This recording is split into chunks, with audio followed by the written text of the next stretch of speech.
and an outstanding and forthright Indigenous leader. I also really thank him most sincerely for taking the time to be with us tonight when an unavoidable clash of commitments meant he was unable to be here tomorrow. He has to be in Canberra.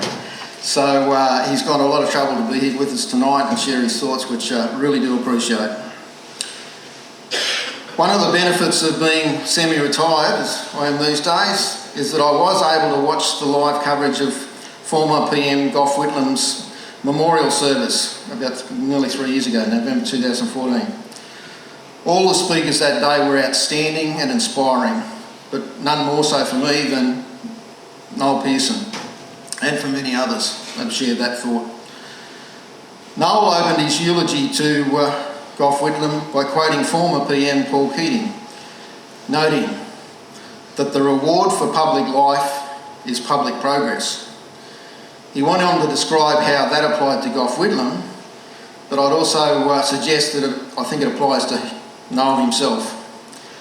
I venture to suggest that much public progress has been achieved by Noel under his watch, but I sense that he would hope that much more could have been done over the last few decades where he's been very active.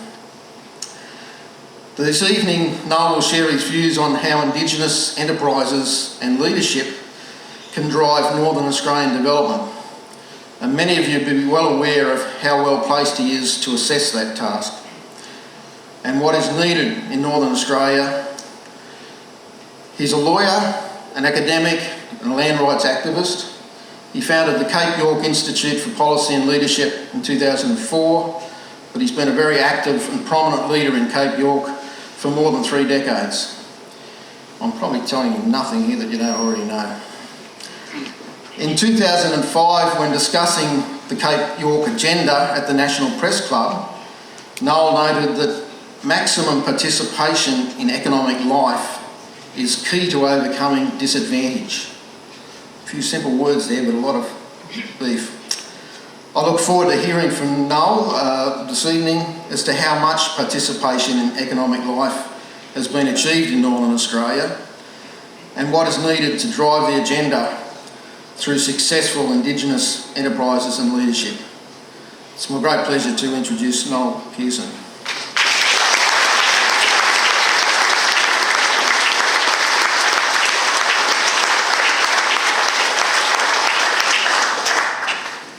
Thank you very much for your kind introduction, and thank you very much to the Institute for the privilege of addressing you here at your conference. I want to first acknowledge the traditional owners of this land. I often tell people that I have the great blessing to be the godson of one of the old men who was removed from south of here, from the Gordon Vale siding. And he and his cousin were taken from Deer Isle siding down the road to the mission that my grandfather was removed to and grew up in. And so I'm always very honoured when I come to Cairns to speak, because the shadow of my godfather sits behind me. He was a great, hardly a day goes by when I don't think of his wisdom and what he gave me. I want to bring greetings from Cape York Peninsula. I want to thank Rob DeFagerley for the great friendship he has forged with us in our enterprise in Cape York Peninsula. We have a fledgling timber business in Cooktown called Cape York Timber. We have a real belief that forestry and timber is an integral part of our economic future, and we insist that Indigenous communities should be allowed to develop timber and forest industries in Northern Australia. It is part of the whole business of getting out of welfare and re-establishing an economic base for our people. I also want to thank Shane Sproul, who works with us in Cape York Timber, and I also want to acknowledge a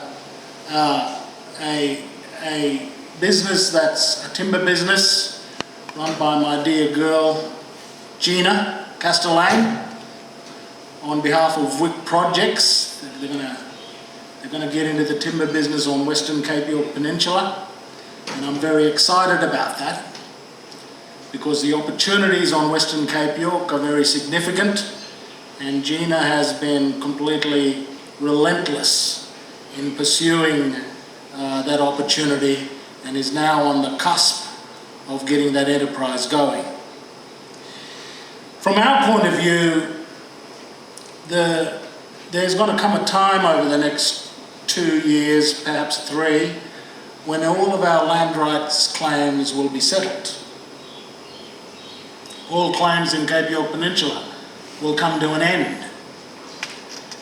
We will have achieved land justice and land restoration for our people under various forms of tenure, native title, freehold title, leasehold title, across the great majority of Cape York. And we're having many discussions now about what happens after land rights. How do we utilise land rights to reconstruct our people, to rebuild our people, to rebuild our communities, and to take a fair place in the economy of the country? So that's a very, very important discussion that is now taking place. We're essentially asking the question, what now after land rights? What is our development agenda? We've been striving against very high odds to get out of our desperate welfare dependency. I am not sure that we've won the argument on welfare. It's very difficult to reform welfare when the rest of the country has rules that we can't bypass. Those of us who are desperately mired in dependency are nevertheless hamstrung by the rules that apply to everybody else. It's very difficult to reform welfare when the rest of the country does not have an appetite to do so. And so our trials in Cape York of making welfare conditional have yielded some very important lessons about what can be done to support individuals and families to get out of dependency and to seek their own destinies. But at the end of the day, we will need a broader reform across the country in order for our people to get out of the dire situation we're in. Developing industries and jobs at the end of the day is critical to welfare reform. We want our young people to get on the road in search of work and opportunities, but at the same time, we need local and regional industries. And so from a very small base, we're wanting to expand timber-based industries. We see that as an important component of the future of Northern Australia. We don't want to be left behind in the development of Northern Australia. We want the landowners of Northern Australia to be key players in the future of this region.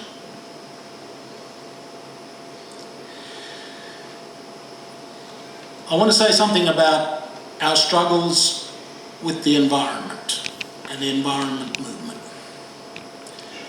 Even as we were getting our tenure back under traditional ownership, we never ever appreciated at the beginning that the environment movement would end up being a potential blocker of any future development on the land we got back. It happened in a very stealthy way in the early 2000s when the then Labor government was auctioning off our land to voters in the southeast of this state without our knowledge or consent. basically auctioning off Cape York in return for votes down south, and deals in marginal seats with the Greens and with environmental groups. The whole struggle for land rights was actually premised against protecting landowners against developers. So all of the protective mechanisms that had been put in legislation were all about protecting landowners against development. We discovered after the fact that perhaps the biggest threat to our land rights came from environmental blankets being put over our land without our consent. And we've fought a bitter rearguard action against those restrictions being placed on lands, the title to which we had only just won back. The expectation of Green supporters and organisations down in the southeast was that, well, you guys aren't interested in development. Isn't it Aboriginal to just leave the land alone as virtual national parks?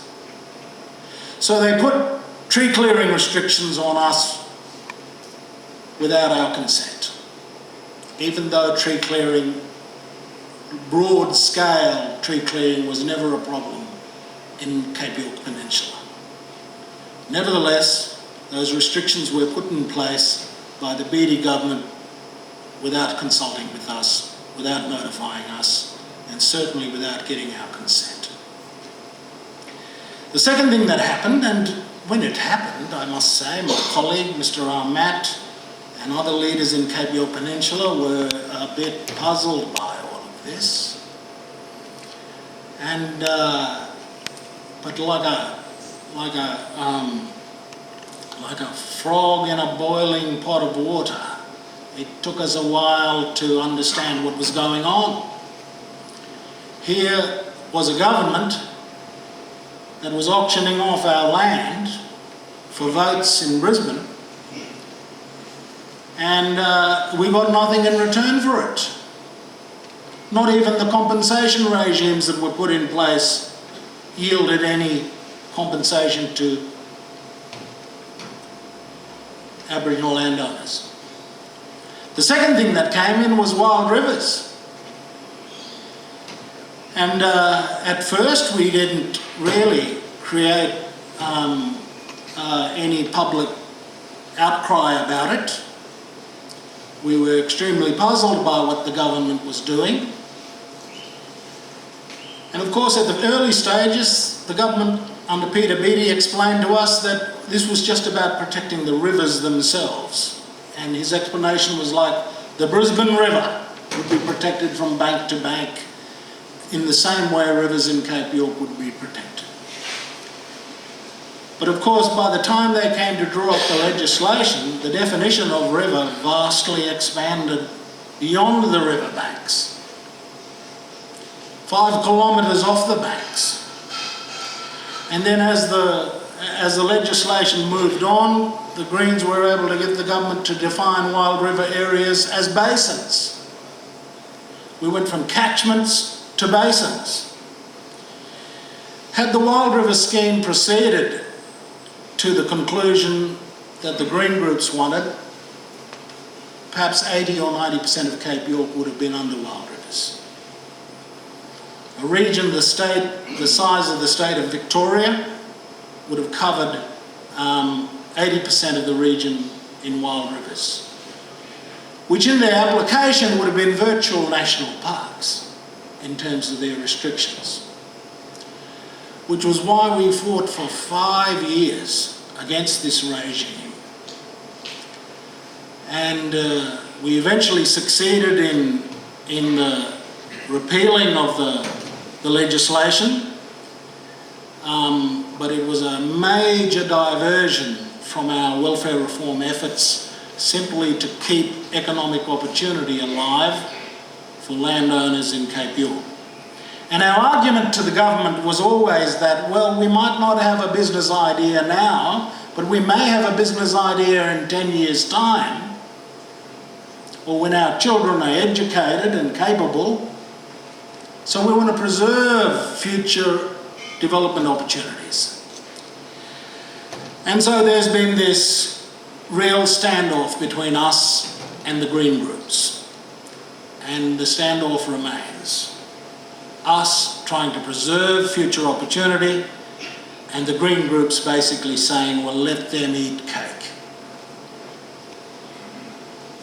Let them eat cake.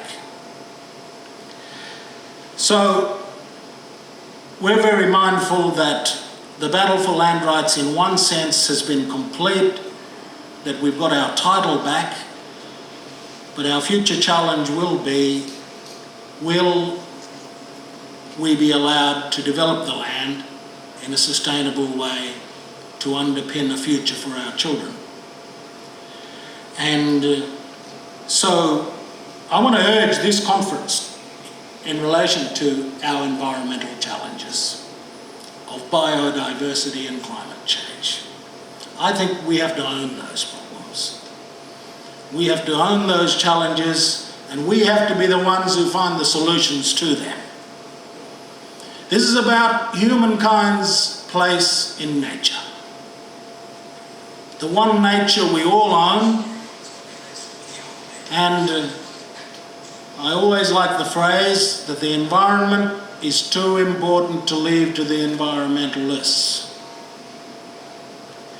And I urge this institute to abjure denialism in relation to the science on climate change, to abjure obscurantism. That is, let's not put our head in the sand. Let's face up to the reality of the science. Let's be at the forefront of creating an industry that is the absolute best practice in its friendliness to the future of the planet. Let's give, even if you harbour some sense of skepticism about the science, let's give the planet the benefit of the doubt. And I hope that Australia's timber and forestry industries become the absolutely undeniable friends of Australia's natural bounty. We're going to be the ones that own the great biodiversity of this country. I think it is completely mistaken for us to deny the environmental challenges that the planet faces and our country faces. I'm a great reader of the conservative philosopher Roger Scruton, whose 2012 book, Green Philosophy, is really worth reading. It is a conservative thinking about the conservative's responsibility in relation to nature. But certainly I reject the line from the environmentalists that say humankind has no place in nature and they should be vanquished from nature. Fact is, we have to find a future, a sustainable future within nature. My problem with the environmentalists is, of course, that there's a class hypocrisy to their position. They want a future world that is denuded of most of the planet's population, where a privileged class can enjoy the planet themselves, and they don't care about the costs being borne by other people. I hate the class dimension to the position they take. They can afford the positions they take, our people cannot. So we have to be confident in the positions we take in relation to saying, no, we are the caretakers of the environment. We will take charge of the environment. That is our responsibility. As I say, the environment is too important to be just left to the environmentalists. They can pressure us, long may they do. They can hound us, and they can poke our consciences, But ultimate responsibility for the environment has got to rest with us, those who are forging a proper place of humankind in nature. I want to say that your mob, foresters, timber people, have finally, I want to share a poem with you. And I want to share a poem from the very great Les Murray, our poet laureate, man who wielded an axe as well as anybody, from a timber town in New South Wales, and went on to become our greatest poet. And this poem that I want to read to you is one where his great timber felling father is in his last days before death.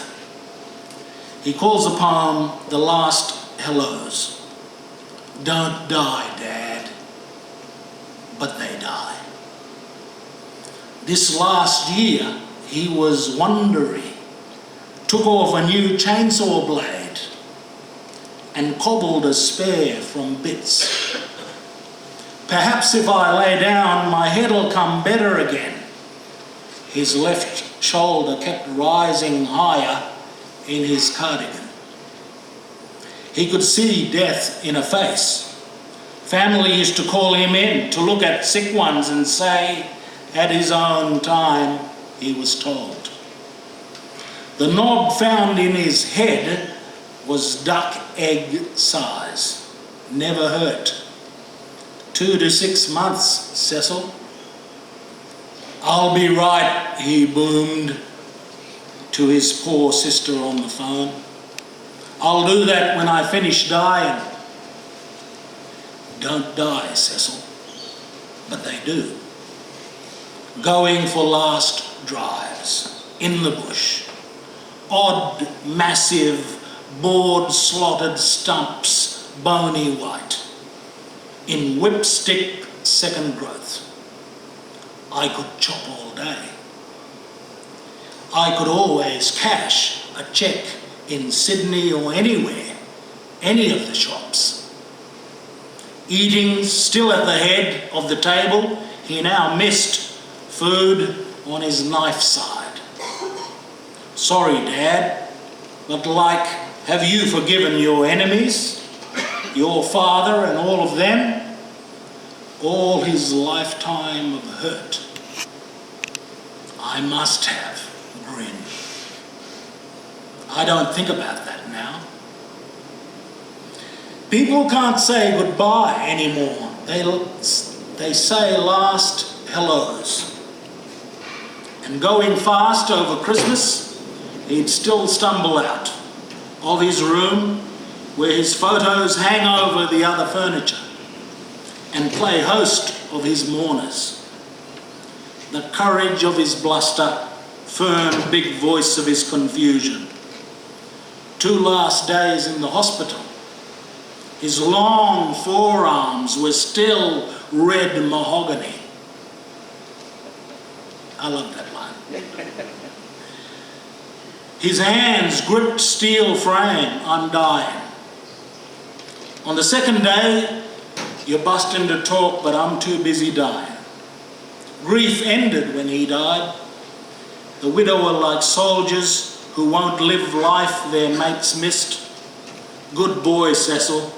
No more bluey dog. No more cow time. No more stories. We're still using your imagination. It was stronger than all of ours. Your graves got littler, somehow, in the 3 months, more pointy as the clay has shriveled, like a stuck zip in a coat. Your cricket boots are in the State Museum. Odd letters still come. 2 more's died since you, Annie and Stuart, old Stuart. On your day there was a good crowd, family and people from away. But of course a lot had gone to their own funerals first. Snobs mind us off religion nowadays if they can. Fuck them. I wish you God. Thank you.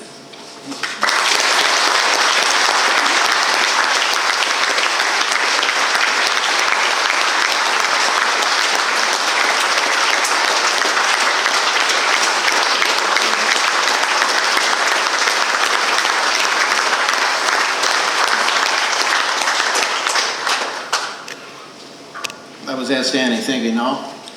Noel's open to taking a few questions from the floor if anyone would like to elaborate a bit further on some of the points he's made.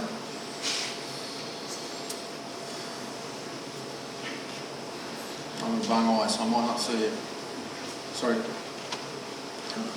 I suppose it's more of a statement. It's wonderful to hear that you're able to retain some use for the future of your land, because we're getting screwed completely down south. It's all being locked up, it's all going to be burnt, and all for the sake of progress and the Greens. Wonderful to hear your movement up here. Noel, perhaps I could say you're talking to a very sympathetic audience here. I've been a professional forester for some near 50 years now. And from the time I graduated in forestry, the green movement has ruled forestry. And the way we conduct forestry now is reflected in what they've done to us. They've ignored the science and they've manipulated the politicians just as they were doing to you. So you've got an audience that's on your side in this respect. And when it suits them, they ignore the science. And I think they've created this terrible situation we're in, where even their objectives, I think they've created a lot more opposition because of the positions they've taken, because they've been so extreme in the positions they've taken. I think Australians would be more amenable to finding what I call the radical centre. There is a radical centre in all of this. It can't be out here in the 15%. It can't be out there in the 15%. There's got to be a place in the sensible centre. And I think the way in which the Greens have prosecuted their agenda has turned more people off supporting action on climate change and biodiversity and environmental causes. I think they've really they've conducted the public debate so badly that the situation that faced by the environment is as much their creation as it is anybody else's. But the fact of the matter is that I think Australians are got to chart a sensible centre in relation to our place in nature. We all have to take responsibility for biodiversity and climate change, and we can't leave it to the extreme percentages on either side of the debate. I think we have got to chart our way back. It can't be ever diminishing our opportunities for industry and development and sustainable development. We have got to chart a way back. We can't resign ourselves to the position that we've been driven into. As difficult as that might sound this late in the day, I really don't think that there's going to be we're never going to get this right unless we define the radical centre of this question. And in my view, part of that location of the radical centre is for us to own the environmental sustainability challenge, whilst at the same time insisting that there are communities and people who are sustained and need an economy, and we can find solutions to sustainability.